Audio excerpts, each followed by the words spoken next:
نحمدہ ونصلی علی رسولہ الکریم اما بعد فاعوذ باللہ من الشیطان الرجیم بسم اللہ الرحمن الرحیم۔ حاضرین و سامعین اکرام، السلام علیکم ورحمۃ اللہ وبرکاتہ۔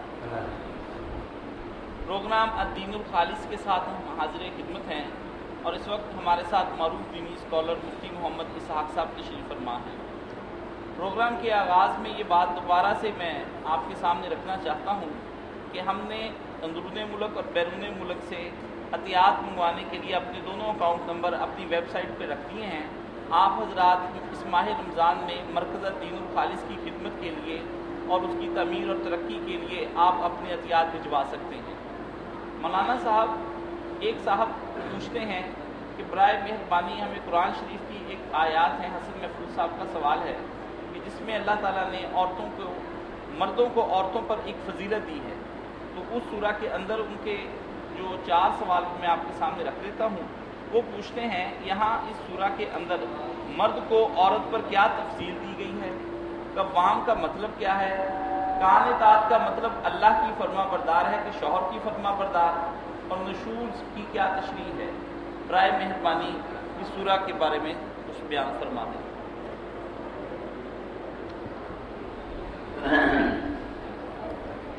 میرے بھائی نے سورہ نساء کی آیت جو ہے نا 34 نمبر، اس کے بارے میں پوچھا، الرجال قوامون علی النساء بما فضل اللہ بعضهم علی بعض وبما انفقوا من اموالهم فالصالحات قانتات حافظات للغیب بما حفظ اللہ واللاتی تخافون نشوزهن فعظوهن واهجروهن في المضاجع واضربوهن فإن أطعنكم فلا تبغوا عليهن سبیلا ان اللہ سورہ نساء۔ گھریلو زندگی جو ہے نا اس کے استحکام کے لیے کہ گھر ٹھیک چلتا ہے، اللہ تعالیٰ نے جو اس کے لیے نظام تجویز کیا اس کا بیان۔ گھر ایک ادارہ ہے جس میں خاوند ہے، بیوی، اولاد ہوگی، کئی افراد ہوتے ہیں۔ اب اس کا ایک سرپرست تو ہونا چاہیے۔ اگر ہر کوئی کہ میں جو کیا کروں تو کوئی ادارہ اس طرح نہیں چلتا، نہ کوئی اسکول، نہ کالج، نہ دفتر، نہ کوئی جگہ بھی جہاں ہر شخص خود سا چل سکتا ہے، کوئی نہ کوئی تو سربراہ ہونا چاہیے۔ تو اللہ تعالیٰ نے خاندان میں جو گھر کی زندگی ہے اس میں مرد کو قوام کر دیا۔ قوام یہ نہیں کہ حاکم ہے یا عورتوں پر کوئی عامر ہے، قوام نگران، حفاظت کرنے والا، سارا انتظام کرنے والا، ان کی ضروریات پوری کرنے والا۔ الرجال قوامون، گھر کے ادارے میں مرد جو ہے نا یہ ذمہ دار ہے، نگران ہے، سپرنٹینڈنٹ ہے، باقی سارے اس کے ساتھ معاون ہیں۔ تو عورتوں پر ان کو اللہ تعالیٰ نے بنایا کہ یہ سربراہ بن کر رہیں، عورتیں ان کے ماتحت ہیں۔ 2 وجہ اس کی بیان کی، اور وجہ بیان کرنے میں قرآن مجید کا بیان یہ نہیں کرتی کیونکہ مردوں کو عورتوں پر فضیلت دی نہیں، اس پر نہیں کہہ سکتا آدمی کئی عورتیں مردوں سے بما فضل اللہ بعضهم، کیونکہ اللہ تعالیٰ نے ہر ایک کو کسی نہ کسی دوسرے پر مانی کہ مردوں کو بھی کچھ خوبیاں حاصل ہیں، عورتوں کو بھی حاصل ہے، مگر ان کو اس میدان میں جو قوام کا درجہ دیا گیا کہ اس دفتر کا سپرنٹینڈنٹ کا سپرنٹینڈنٹ بنے، اس لیے کہ بعض باتیں دلیر ہے، شرم و حیا میں کوئی نہیں، جس سے جی چاہے بات کر سکتے ہیں، عورتوں کے کچھ تحفظات بھی ہیں۔ اور دوسرا یہ ہے وبما انفقوا من اموالهم، کہ گھر کے سارے اخراجات کا ذمہ دار بھی ہے۔ عورتیں جتنا جی چاہے کمائیں نا، ان کے ذمہ کوئی خرچہ نہیں، وہ اپنی خوشی سے ساتھ تعاون کرے، دے فرمایا۔ ایک تو اللہ تعالیٰ نے مرد کو ویسے دلیر بنایا، وہ لوگوں کے ساتھ یہ معاملات کر سکتا ہے، اس میں کوئی شمار کرنے والی بات نہیں۔ دوسری طرف یہ ہے وبما انفقوا من اموالهم، کیونکہ اپنے مال خرچ کرتے ہیں، مہر دیتے ہیں، پھر ماہوار جو ہے نا خرچہ اس کے ذمہ ہے کہ بیوی کو خرچہ دے، اور جو اولاد پیدا ہوگی اس کو سنبھالنا میں اس کا ہی کام ہے کہ اپنے بچوں کو سنبھالے۔ بیوی اگر اس بارے میں کچھ ساتھ دیتی ہے تو اس کی نیکی ہے، ذمہ اس کے کچھ نہیں۔ اس لیے فرمایا 2 وجہ سے کہ مرد میں بعض باتیں ایسی ہیں جس کی وجہ سے وہ اور کے لائق، اور یہ ہے کہ وہ مال خرچ کرتے ہیں۔ اب فرمایا جب ایسا کیا کہ دفتر کا انچارج یہ، باقی سارے لوگ اس کے ساتھ ہیں، اگر وہ بات نہ مانیں گے، فرما برداری نہ کریں گے، متحد عملہ ہی سازوں سے سپرنٹینڈنٹ وہ کیا کریں، بس صالحات ہو تو پھر نیک عورتیں جو ہوگی قانتات وہ فرما بردار، یہاں اللہ کی فرما برداری کا ذکر نہیں، میرے بھائی فرما وہ تو نیک مرد محمد صاحب کان پینا کان یہاں مردوں کی بات ہوتی ہے، جب وہ نگران پر کیے گئے یہ اس کے ساتھ باقی سارے لوگ معاون ہیں تو یہ اس کی فرما برداری نہیں کریں، بات نہیں مانیں گے تو دفتر کیسے چلے گا؟ بس صالحات ہو تو پھر نیک بیویوں کا کام یہ ہے کہ وہ خاوند کی اطاعت کریں، جو وہ نیک حکم دے۔ وہ اللہ کے رسول نے ویسے بات واضح کر دی کہ کوئی گناہ کا حکم دینا باپ دے یا خاوند دے یا حاکم وقت دے، لا طاعۃ لمخلوق فی معصیۃ الخالق، اللہ کی نافرمانی ہو تو پھر مخلوق کی کوئی بات نہیں، سب سے پہلے حکم اللہ رسول کا۔ مگر جو بات دین کے خلاف نہ ہو، جائز المباحات ہیں، گھر چلانے کے لیے باتیں، ان میں یہ اس کی طرح ہے۔ پہلی بات فرمان برداری ہے۔ دوسری بات فرمایا جو خاندان کے لیے ضروری ہے، اگر یہ باتیں نہیں ہوئی گڑبڑی گڑبڑ، کام کی بات نہیں مانتی شادی ہوگا۔ حافظات للغیب، کہ راز کی باتیں یا غیب کا معنی یہ نہیں کرنا کہ وہ عزت اپنے سے بچاتی ہیں اس کے یہ باقی موت، یا نیک عورتوں کے لیے کہا کہ وہ راز جو ہے نا گھر کے کئی باتیں ہیں سیکرٹ ہوتی ہیں تو لوگوں کو بتانے کی وہ ساری آؤٹ ہوتی ہیں تو کیا بنے گا؟ سارا خاندان برباد ہوگا۔ تو خامد کی فرما بردار ہوتی ہیں، راز جو ہے ان کی حفاظت کرنے کی، وہ رپورٹ میں اچھا نہیں کرتی، چھپاتی۔ بما حافظ اللہ، اور اللہ تعالیٰ نے اس بات کی شان کتنی بڑھائی کہ راز چھپا کر رکھنا اللہ کی شان، وہ سارے راز تمہارے جانتا، وہ اعلان کرتا، تمہیں ننگا کر دے تمہارے پلے کے رہا، ایک دوسرے کے پاس بیٹھ نہیں سکتا، ایسے ہے میں تمہارے پاس، جب وہ سب جانتے ہوئے چھپا کر رکھتا رہا تو عورت بھی اگر یہ کام کرے گی تو اللہ والا کام کرے۔ اللہ تعالیٰ نے کئی جگہ اپنی اس بات کا حوالہ دے کر ہمیں نیکیوں پر حوالہ کہیں کہتا کہ تم کیوں نہیں معاف پر درگزر کرتے جبکہ تمہارا رب غفور رہے، تو معاف کرنے والا نہیں، رحیم نہیں، تم بھی ایسی حالت پیدا کسی سے گیا معاف کر۔ اندازہ کریں کہ حضرت صدیق اکبر میں جیسے آپ رسول اللہ کی بھی امت نہ بہتان لگ گیا، اب بہتان لگانے میں حضرت ابوبکر علی کا بالکل پھپھی داد بھائی جو بدری صحابی تھا وہ اس گناہ میں شریک ہو، بہت پروپیگنڈا میں ساری۔ جب قرآن مجید نے آیتیں اتری اللہ نے بری کیا عمر مومن کو، اب حضرت ابوبکر علی نے قسم کھا لی، پہلے ان کو خرچہ دیتے تھے میں کہنا نہیں ہوں، اس لیے آسان پڑا موقع رشتے داری اور پھر اتنا حملہ میری عزت پر۔ تو اللہ تعالیٰ نے بعض جن لفظوں میں حضرت صدیق اکبر کو نہیں چھوڑا، اللہ تحبون ان یغفر اللہ، تم نہیں یہ نہیں چاہتے کہ اللہ تمہارے قصور بھی معاف کرے، تو اگر تم یہ چاہتے ہو تو جن سے تمہارا قصور ہو گیا ان کو معاف۔ حضرت ابوبکر نے یہ سنتے کہ اللہ ہم چاہتے ہیں اس لیے میں نے قسم اپنی کا کفارہ دیا اور ان کا خرچہ بڑھا لیا۔ تو اللہ تعالیٰ فرماتا نیک عورتیں پھر دو کام کرتی ہیں، کام کا حکم مانتی ہیں جائز کاموں میں، اور ساتھ ہی جو راز ہے نا گھر کے ان کا پردہ رکھتی ہیں، کیونکہ اللہ بھی پردہ رکھتا ہے۔ آگے ہم بتایا کہ سارے حالات نارمل نہیں رہتے، ہو سکتا ہے کہ وہ معاملات خرابی ہو جائے، اس کا بھی حل کیا واللاتی تخافون نشوزہن، کہ تمہاری وہ بیویاں جن کے نشوز کا نشوز کیا سرکش ہو جانا، بات نہ ماننا، ضد کرنا، کوئی بات کام کی غرض کی قبول نہ کرنا۔ فرمایا جب اس حد تک بگڑ جائے، گھر میں فساد پڑ گیا، بات مانتی نہیں، پھر 3 سٹیج، جتنا جرم اتنی سزا دو، فائزوہن، پہلے تو انہیں نصیحت کرو، اگر سمجھانے سے کام کرتا تو ڈنڈانا استعمال کرو، پہلے بات ہوتی ہے سمجھاؤ گے گھر کیوں خراب کرتی ہے۔ وَاهْجُرُوهُنَّ فِي الْمَضَاجِعِ، اس سے بھی اسے ہدایت نہیں ہوئی تو پھر بسترے رکھو، کمرہ بدل دو، بس یہ ناراضگی کا اظہار کرو تاکہ پتہ چلے کہ کام کا رویہ بدل۔ پھر میں ناباز آئی تو اس نے منہ پھیر لیا دوسرا درد۔ وَاضْرِبُوهُنَّ، اور اگر یہ بھی دونوں تدبیریں ناکام رہیں، نہ نصیحت کام آئی نہ منہ پھیرنے سے اسے ہدایت ہوئی، پھر مار۔ اس کا حضور نے فرمایا کہ مارو ایسا جس سے زخم نہ ہو جائے، ایسی چوٹ کو ڈنڈے چھوٹے سے لگاؤ،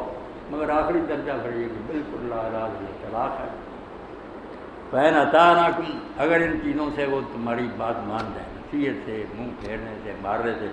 فَلَا تَبُغُوا عَلَيْهِنَّ سَبِيلًا، تو پھر پچھلے رویے کی وجہ سے ان کو تنگ کرنے کے بہانے اللہ ہو گیا معاف کرو، یہ نہیں کہ بہانہ ہی بناتے جو کہ ایسا کر دیا میں نے اس کو تنگ ہی کرتے رہنا، اس کو تنگ کرنے کے لیے نا کوئی راستہ تلاش نہ، یہ سورہ نساء کی آیت کی میں نے تھوڑی سی وضاحت کر دی۔ تو نہ حاکم ہے نہ کوئی اور بات ہے، یہ ہے کہ گھر میں جو ہے نا اس دفتر کا انچارج وہ مرد ہے،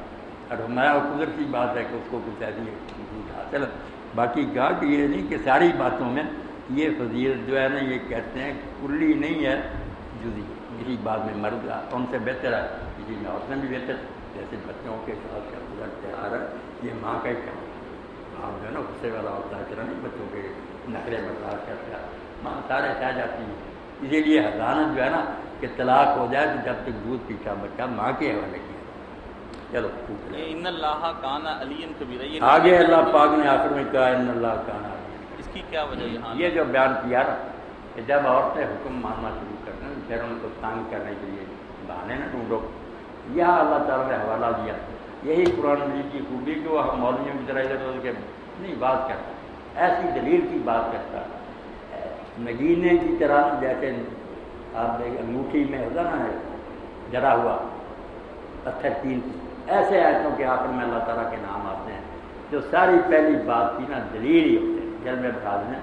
کہا اگر تم تنگ کرو گے مارے ڈھونڈو گے تو پھر یاد رکھو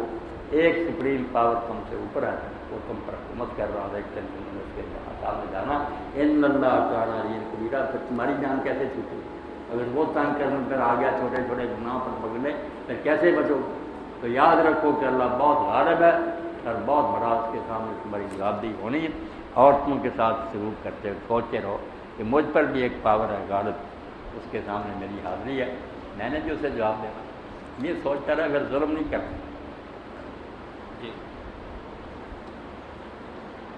عظما نیوزی لینڈ سے پوچھتی ہیں مولانا صاحب، اکثر طور پر قرآن کریم میں ہم نے یہ پڑھا ہے کہ کوئی کسی کے گناہ کا بوجھ نہیں اٹھائے گا، لیکن میں یہاں ایک عیسائی ملک نیوزی لینڈ میں رہ رہی ہوں اور یہاں یہ بات عام ہے کہ مرد کو جنت سے نکالا گیا اس وجہ سے کہ اس نے وہ دانہ کھایا تھا شجر ممنوعہ سے، اور اس وجہ سے وہ زمین پر آ کر کھیتی باڑی کرتا بوجھ اٹھائے گا، اور عورت درد ذہ جو ہے وہ برداشت کرے گی، تو کیا یہ اس گناہ کی پاداش میں کہ انہوں نے وہاں پہ وہ شجر ممنوعہ کھایا تو اس کی بنا پر یہ ہوا ہے، جبکہ قرآن یہ کہتا ہے کہ وہ کسی کا بوجھ نہیں اٹھائے گا؟ ایسی صورت میں یہ سوال بھی میرے سامنے آتا ہے کہ یہ بات صرف نہ صرف کرسچن کہتے ہیں بلکہ یہ بات مسلمان بھی کہتے ہیں کہ نہ آدم علیہ السلام دانہ کھاتے، نہ ہم دنیا میں آتے، اور نہ یہ مصائب دیکھتے، اس کے بارے میں تھوڑی وضاحت فرما دیں۔ بچی نے پوچھا ہم عیسائی لوگ کوئی بیان کرتے ہیں بائبل، انہوں نے عورت کی قدر بتائی ہے، ہمارے اوپر حملہ اور حسن اسلام نے عورت جتائی، جو بنیادی بات انہوں نے کہی نا کہ ابلیس نے حوا کو برگلایا، حوا کو پہلے اپنے فریب میں لایا، اس کو اس نے پھر حضرت آدم علیہ السلام کو بیوقوف بنایا، عورت کے کہنے پر انہوں نے کہتے ہیں اس لیے عورت ہی شیطان کا جال ہے، سب گناہ کا سبب یہی ہے، اس لیے جو بھی ان کا نظام ہے نا اب جو مرضی ترقی کرتے پھرتے، دین ان کا جو ہے عورت کی جرم کی قدر ہی ہے کہ اس کو جتنا رسوا کیا ہے اتنا بہتر، یہی جو جنت سے نکالنے کی بات بنی۔ تو یہ قصہ بھی بالکل ہوتا ہے، اللہ تعالیٰ قرآن میں کہتا ہے کہ اس نے حضرت آدم سے بات کی، یا آدم، اے آدم، اللہ نے جو تمہیں منع کیا وہ اس لیے منع کیا کہ یہ درخت کھانے سے آدم ہمیشہ کے لیے زندہ ہو جاتا اور فرشتہ بن جاتا، لالچ لیا اس نے، آدم علیہ السلام اس کی بات میں آ گیا، ہوا بھی ساتھ سن رہی، وہ بھی ساتھ شامل ہوگی، مگر بات ساری حضرت آدم سے، اس لیے یہ کہانی جو ہے نا کہ عورت کو پہلے گمراہ کیا، اس نے آدمی کو پہلے فریب دیا، ایسی کوئی بات نہیں۔ باقی جو ہے نا گناہ نے کیا اٹھا رہا، جو کہتے ہیں آدم علیہ السلام نہ آتے یہ نہ ہوتا، یہ دیکھیں قرآن کہہ رہا کہ اللہ نے آدم علیہ السلام کے پیدا ہونے سے پہلے کہا انی جاعل فی الارض خلیفہ، فرشتوں کی کونسل تھی، وہاں اپنا منصوبہ رکھا، کیا زمین میں ایک ایسی مخلوق بنانے لگا ہوں جو حکومت کرے۔ اب کئی لوگ سوال کرتے ہیں فرشتوں کو کیسا پتہ لگا فساد، بھائی خلیفہ کا لفظ بتایا، پہلے لوگ آتے رہے جنات وغیرہ، حکومت نہیں کسی نے کی، کہ عدالتیں ہوں، جیلیں ہوں، مجرموں کو سزائیں دی جائیں، نیکوں کو انعام دیے جائیں، یہ حکومت کا دھندا انسان کے ذمہ ہوتا ہے۔ اس لیے اللہ تعالیٰ نے کہا میں اب زمین میں ایسی مخلوق بنا رہا ہوں جو خلافت کرے گی، حکومت، تو فرشتے کام کر کہ ایسی مخلوق کی گنجائش کہاں جو حکم ماننے کو نافرمانے راحت پڑ جائے گا۔ تو اللہ تعالیٰ نے کہا میں سب جانتا ہوں، یہ باتیں میرے علم میں، مگر اس کا جو انتظام ہو سکتا ہے میں نے کر دیا۔ اب درمیان میں سمجھا دوں جو آدم علیہ السلام کی پشت پر ہاتھ پھیرا، نکال لیے لوگ اور ان کے سامنے کیے کہ ان کے نام بتاؤ تم سکتے، وہ کوئی بے جان چیزیں نہیں، جیسے علماء کے نا ہانڈی توا فراز، یہ سوال کرنے کا کیا پتہ، ان کا سوال تھا کہ یہ فساد کرے، تو اللہ تعالیٰ نے کہا کہ اس فساد کو ایک طریقہ سے کہ ان کو اختیار ہی نہ دیا، بے بس بنا جائے، ایسی مخلوقیں تو پہلے ہی بڑی بااختیار مخلوق جو ہوگی وہ گناہ تو کر سکے گی. اب اس کا جو ممکن تدارک ہے وہ یہ ہے کہ ان کی ہدایت کا انتظام کیا، ان کو سمجھانے والے بھیجے جائیں، اس کے بعد نہیں سمجھیں گے تو بہت پڑے. پھر جو نبی ہونے تھے نا، امام اور مجدد عالم، یہ سارے نکالے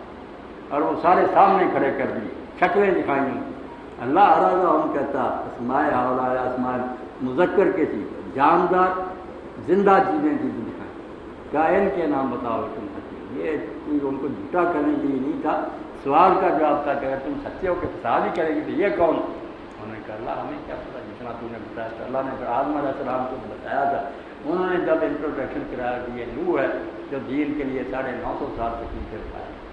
یہ ابراہیم ہے جو آگ میں پڑے. آخر میں سورہ اور بعد میں دیکھ لو فرشتوں کا اطمینان اللہ نے کرایا کہ میری طرف سے ہدایت کے لیے پورا بندوبست، ہر زمانے میں نیک لوگ آئیں گے. اس کے بعد بھی جو جہنم جانا چاہے گا پھر اس کا اپنا ہی قصور. تو اللہ تعالیٰ نے نیک لوگ جو دین کو بیان کرنے والے ان کی زیارت کرائی، ان کے نام بتائے، شادہ کرا دیا. تو آدم علیہ السلام نے تو زمین پر ہی آنا تھا، یہی اس کا مقام تھا، یہی خلافت کرنی تھی. اس لیے آدم دانا کھاتے یا نہ کھاتے وہ تو ایک ہی اصل تھا کہ اصل کام پر بھیجنے سے پہلے جیسے افسر کو کوئی ٹریننگ دی جاتی ہے، جنت میں رکھا گیا کہ اصل ٹھکانہ تو تمہارا یہ ہے، کوشش کر کے یہاں ہی پہنچنا چاہیے. مگر یاد رکھو تمہارا امتحان جو ہے اس کے لیے ایک پہلوان مقابلے میں چھوڑ دیا گیا، دنگل ہوگا، ابلیس ہوگا، تم ہوگے. جو اس کو شکست دے کر جیت کر آئے گا وہ جنت میں آ جائے گا، جو اس سے ہار جائے گا وہ جہنم میں چلا جائے گا. تو ابلیس بھی جو ہے نا نیک لوگوں کا کہنا کہ ہم برا جانتے ہیں مگر خدا کے کارخانے میں وہ بھی اتنا ہی ضروری ہے جتنا نیک لوگ. ٹیسٹ کیسے ہوتا؟ اور اس کی بڑی پیاری مثال دی کہ وہ گیٹ پر بیٹھا ہوا چوکیدار ہے جو دیکھتا ہے کہ اجازت نامہ ہے، چیک کرتا ہے ایک کو کہ اگر جنت میں جانے کے لے کر چلا، ان کو کچھ نہیں کہتا. جو ہمارے جیسے ٹھوکر لگاتا ہے تو میں بھیج رہا تو وہ بھی ڈیوٹی دے رہا ہے، نیک و بد کو پرکھ نہیں. اس لیے اللہ کے نیک بندے تو اس کے لیے بھی رحمت کے امیدوار ہیں کہ آخر میں اللہ اسے بھی معاف کر دے گا، تو بھی اللہ کی ایک مخلوق ہے. چلو اس میں ہم نے کیا پڑھنا، وہ کہتے ہیں رحمت غضب پر غالب ہے، اللہ کب تک ناراض رہے گا، آخر اس کے بندے چھوڑ دے. بہرحال ابلیس بھی نا ایک اپنا بڑا پارٹ ادا کر کہ اس کے ذریعے سے خیر و بد کی تمیز ہو رہی. اگر مقابلے میں نہ ہوتا یہ جو ہم نیکوں کی شہادتوں کا ذکر کرتے ہیں، درجے پا گئے. درجے اسی لیے پایا کہ مقابلے میں شیطان تھے، ورنہ نیک لوگوں کی نیکی کی کیا قدر ہو. اب مسعود صاحب آئے تھے مولانا غلام مسعود صاحب کے نواسہ جمعہ سے پہلے، تو بات ہوئی، میں نے کہا یہ سمت نے یار جس دن رسول اللہ کے بچے کو دوا کر دیا اور حضور کی نواسیوں کو گلیوں میں کھایا، اس دن سے یہ ان کا نا جو جھجک تھی دور ہو. ماما ہمارے یہاں فکر کی ماتیاں لگا، جب رسول اللہ کے کندھوں پر سوار ہونے والے کا احترام نہ کیا، بعد میں کیا ہوا؟ یہی قتل و غارت ہی ہونی تھی. اس وقت سوچے لوگ کہ جیسے جب نعوذ باللہ امام حسین قصوروار بھی ہوتے، ایک اور رسول اللہ اس کے ہونٹ سنتے تھے، کندھوں پر سوار کرتے تھے، نماز میں اس کی خاطر سجدہ لمبا کرتے تھے. بعد میں لوگ کہتے ہیں یا سورہ ہم تو سمجھتے تھے روح مبارک ہی قبض ہوگی، اتنا لمبا سجدہ. پھر میں نہیں، بچہ اوپر سوار ہو گیا تھا، ناراض نہیں کرنا، خوش ہو کر حشر کیا ہوا، اس کی لاش پر گھوڑے دوڑا دیے، سارے بازاروں میں گھما دیا. اس لیے یہ بدقسمت امت اسی دن سے بربادی کا شکار ہو. مگر ان کو بھی یہی مرتبہ جو ملا کہ وہ جنت کے جوانوں کے سردار ہوئے، اسی لیے کہ یہ مصیبت صحیح، ورنہ کیا انعام ملنا تھا. تو یہ جو اللہ تعالیٰ نے اسکیم بنائی نا کہ ایک طرف شیطانی طاقتیں ہیں، ایک طرف آدم علیہ السلام ہے، یہ آزمائش کے لیے زمین پر آنا ہی پہلے سے طے تھا. آئے ہیں تو کوئی برا نہیں کیا. یہ کھیتی باڑی درجے سے کوئی سزا نہیں، یہ عیسائیوں کی اپنی بنائی بات ہے. یہ نیچرل باتیں ہیں کہ خون سے بچہ اس کو غذا ملتی ہے، کھیتی باڑی جو محنت سے تیار ہوتی ہے. مولانا اس میں ایک پہلو جو ہے وہ یہ بھی ہے کہ ہم جب اس طرح کی بات کرتے ہیں کہ آدم نہ کھاتے اور زمین پر نہ آتے اور ہم نہ یہ کرتے، یہ گستاخی ایک نبی کی، بہت ہمیں اس گستاخی سے بچنا چاہیے جو زبان عام ہے. عوام الناس جو جملہ یہ کہتے ہیں یہ ایک اللہ کے چنے ہوئے نبی کے ساتھ گستاخی ہے. ایک دوست نوید نادر صاحب پوچھتے ہیں مولانا صاحب آپ نے ذکر وقت بتایا تھا سبحان اللہ و بحمدہ سبحان اللہ العظیم، میں نے اس کے بارے میں پڑھا ہے کہ یہ تمام مصیبتیں اور مشکلیں حل ہو جاتی ہیں اور اس میں سب سے چھوٹی مصیبت جو ہے وہ آپ کی معاشی مشکلات ہیں. کیا یہ بات صحیح ہے؟ ایک اور دوسرا یہ بھی بتا دیں کہ کسی آدمی نے مجھے یہ بتایا ہے کہ جو آدمی سورہ الانعام پڑھے گا روزانہ اس کی بھی معاشی مشکلات حل ہو جائیں گی. ان دو کے بارے میں مجھے بتا دیں کیا حدیث میں اس کا ذکر ہے یا نہیں؟ پہلی بات جو ہے نا کہ یہ ذکر کیا جائے تو اس سے بہت سے مسئلے حل ہوتے ہیں جن میں سے کم از کم یہ فقر اور غریبی یہ تو ٹھیک ہے. اور یہ سورہ الانعام وغیرہ دوسری چیزیں جو پڑھتے ہیں جیسے طب ظاہری ہے نا علاج معالجہ اس میں ہر بات پر یہ حوالہ مانگنا کہ اللہ رسول نے کہاں ذکر کیا جیسے وہ نادانی ہے. تجربات ہیں طبا کے کہ یہ بوٹی جیسے یہ اثر ہوتا ہے اسی طرح یہ ذکر اذکار ہیں ثواب عذاب کے لیے جب پڑھیں گے پھر حدیث پاک درکار ہے. ثواب آپ بتا رہے ہیں یہ تو غیب کا معاملہ ثواب اللہ نے دینا یا نہیں دینا آپ کس پر بنا پر یہ ضرورت کر رہے ہیں وہ حدیث چاہیے مگر اشرا پڑھیں نا ذکر اذکار کے لیے کہ یہ پڑھو اس سے یہ پیدا ہو جائے گا. تو یہ جیسے طب ہے اسی طرح نیک لوگوں کے انہوں نے پڑھا اللہ تعالیٰ نے تعطیل رکھی. جیسے معاشی مشکلات کے لیے اگر یا مغنی 1100 مرتبہ پڑھا جائے تو انشاءاللہ جو ہے نا پاکے کی مصیبتیں یہ کاروبار نہیں اللہ کے فضل سے درست دیر رات میں کسی وقت یا مغنی اللہ تعالیٰ کو آواز دیں ضرور ہی ببلا کر 11 پڑھ. اور اسی طرح اللہ سمجھ 1000 ایک بار پڑھے اس کے ساتھ بھی ضرور ہی 11 پڑھے. یہ بھی فاقے کے علاوہ بھی سارے نسخوں کا ہے کوئی آپ کو بھی پریشانی ہوگی اللہ سمجھ 1001 تو سورہ نام بھی اگر نیک لوگوں نے لکھا تو پڑھیں بسم اللہ اللہ کا کلام برکت. ایک ساتھی یہ پوچھتے ہیں مولانا صاحب ایک کرسچن ہے وہ مسلمان ہونا چاہتا ہے برائے مہربانی مجھے بتا دیں کہ اس کیا طریقہ کار ہے میں اسے کیا کلمات کروں کیا اس کے لیے پہلے غسل کرنا اور پھر اس کے بعد کلمہ شہادت پڑھانا یہ 2 چیزیں ضروری ہیں یہ اس کے علاوہ بھی کچھ ضروری ہے؟ نہیں اس کے علاوہ کوئی شاید ضروری نہیں سادہ ہی کام ہے غسل تو کرنا ہی چاہیے. جب آدمی کفر سے باہر آئے نا تو جیسے بچہ پیدا ہوتا ہے نئی پیدائش پر ہم اسے نہلاتے ہیں پاک صاف کر اسی طرح کہ غیر مسلم اسلام لائے تو نہا لے صاف ستھرا ہو جائے اس کے بعد کلمہ شہادت ہی پڑھانا اگر نام بھی عربی زبان میں پڑھا اقرار کرنا کہ اللہ ایک ہے اس کا کوئی شریک نہیں نہ اس کی جو اولاد ہے وہ تنہا اور محمد رسول اللہ صلی اللہ علیہ وسلم اللہ کے رسول ہیں آخری نبی ہے ہم ان کی امت ہے. 2 اقرار وہ کر لے بس جیسے کہ اپنی زبان میں کر لے وہ مسلم سارے مسلمانوں والے حقوق حاصل ہیں. ایک ساتھی یہ پوچھتے ہیں کہ یہ بتا دیجئے کہ اگر کوئی معذور آدمی 3-4 صفیں چھوڑ کر پیچھے جماعت کے ساتھ جا کے مل کر نماز ادا کرنے کی کوشش کرتا ہے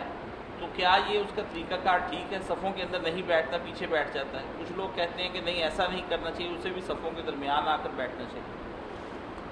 نہیں اگر وہ کوشش کرتا جماعت سے پڑھوں پھر جماعت کا تو طریقہ یہی کہ ساتھ جو بنی ہوئی ہے اس میں جا کر شامل ہو یہ تو نہیں پیچھے ہی بیٹھ جائے.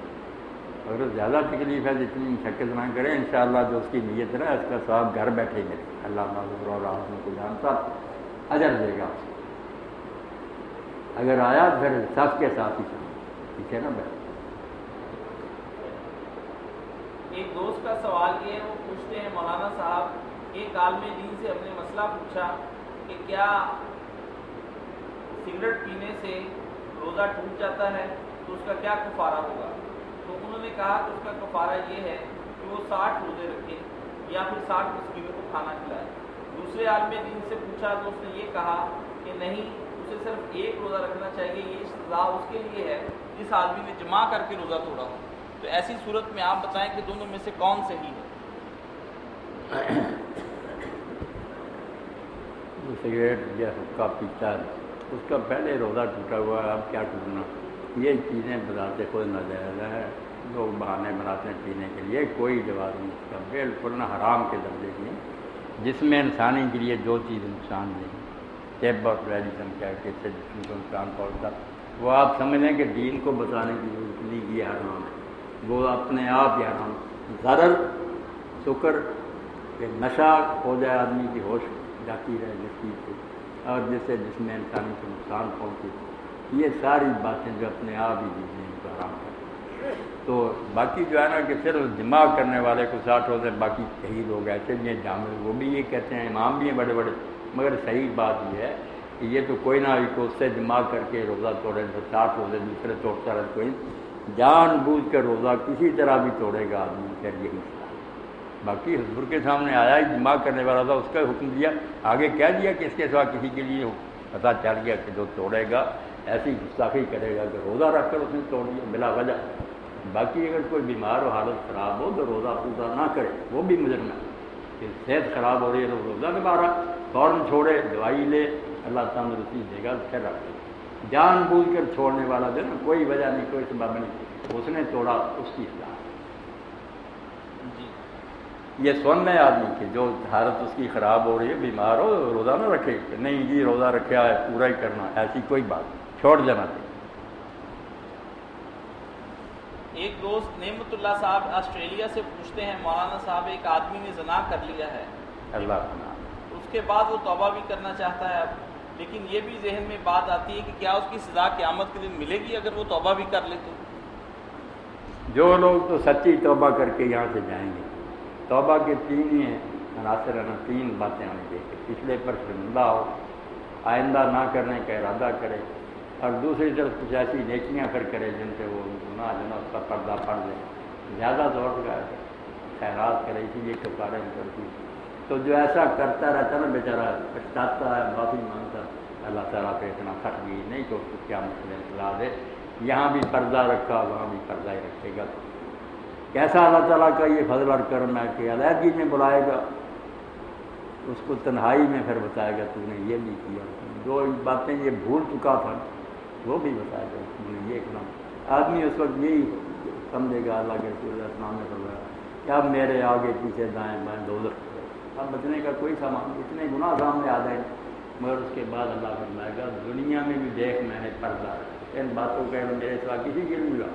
اب بھی علیحدگی میں بلا کے تجھ سے بات کی، لوگوں کے سامنے یہ ننگا نہیں کیا،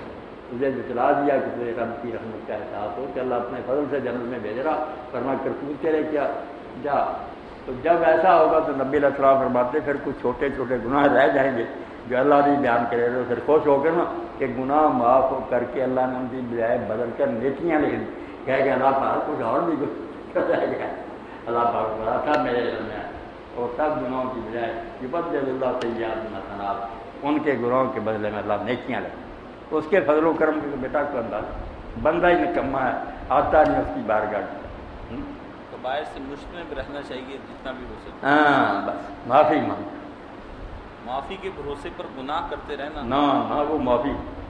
وہ توبہ کوئی ہو جائے تو کوئی بات نہیں کہ آدمی بچتا بچتا قسم جاتا ہے، مگر پہلے ارادہ کہ پھر کر رہنا یہ تو کچھ توبہ نہیں چھٹا ہی ہوا۔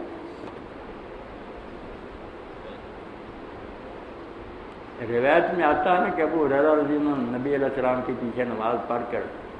مسجد نبی سے عائشہ کے بعد تو دروازے پر ایک عورت کو کھڑے دیکھا، اب اس نے کہا کہ میں ایک عورت ہوں، مجھ سے یہ گناہ ہو گیا، بچہ بھی میں نے قتل کر دیا، میرے لیے بھی تو توبہ، تو انہوں نے کہا کوئی زنا اور پھر بچے کا قتل، تو اس نے ماری چلی گئی کہ اللہ نے یہ حکم دوزخ کے لیے پیدا کیا، اور جب آ کر حضور سے یہ بات کی تو آپ نے کہا مجھے بہت غلط بات، جو اللہ کے اس بندی کو تو کہہ دیا گناہ کی طرف کیوں مایوس کی، جو مرضی گناہ ہو گیا اور معافی مانگے بعد آ جائے، اللہ تعالیٰ کے یہ بڑے سے بڑا گناہ بھی کوئی ہے، وہ سمندر ہے، وہ تھانی صاحب رحمۃ اللہ علیہ بات کہ سارے جہاں کے گندے کپڑے سمندر میں پھینک لیے جائے، کپڑے پاک ہو جائیں گے، سمندر کا کچھ نہیں، اللہ کی رحمت سمندروں سے ہی بڑی، معافی سچے دل سے بڑھ، ایک کو نہ شرمسار ہو روئے بیلا سہار ہے، اب تو قدرتی طور پر سحری کے وقت جاگتے ہیں، فرمایا جب سحر کا وقت ہوتا ہے اس وقت لوگ جو معافیاں مانگتے ہیں نا، میں اس وقت قریب سے سنتا ہوں کہ لوگ سو رہے ہیں اور یہ بیچارہ اٹھ کر تنہائی میں رات کے اندھیرے میں معافیاں مانگ رہا کہ اللہ بہت قصور ہو گیا، کیا کروں گا۔